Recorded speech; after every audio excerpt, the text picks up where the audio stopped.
Aalborg Universitet har fået en kompetencestrategi, en fælles kompetencestrategi, som skal sikre, at universitetet er klar til på en endnu bedre måde at løfte de opgaver, vi har med hensyn til uddannelse, forskning og videnssamarbejde i de kommende år.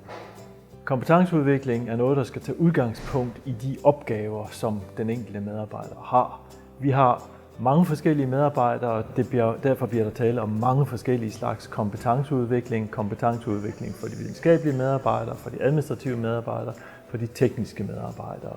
På den måde er kompetencestrategien dels med til at understøtte universitetets udvikling, men i høj grad også med til at understøtte den enkelte medarbejders udvikling. Hvor er det så, vi skal hen med kompetenceudviklingen i de kommende år? Det er 3 områder, vi i første omgang især satser på. Det første er spørgsmålet om lederudvikling, både for videnskabelige og for administrative medarbejdere. Universitetet bliver præget af forandringer og tilpasninger i de kommende år, og det er vigtigt, at vi er i stand til at gennemføre sådan nogle forandringer på en god og fornuftig og inddragende måde.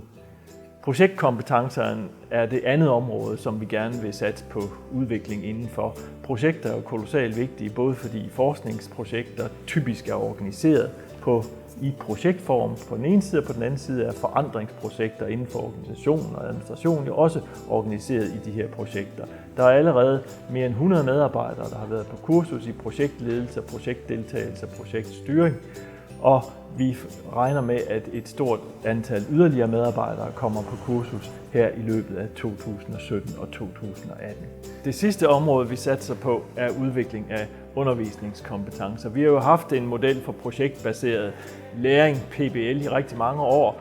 Nu har vi fået en omfattende digitalisering af samfundet, af undervisningen, af de studerende, også af medarbejderne, og nu gælder det om blandt andet at få bragt alle de her digitale muligheder i spil på en god, kreativ og læringsfremmende måde. Universitetet understøtter kompetenceudviklingen gennem kurser og andre aktiviteter. Det er gennem jeres deltagelse, at vi får succes med at løfte kompetenceniveauet på universitetet og gøre os endnu bedre til sammen at løfte vores opgaver.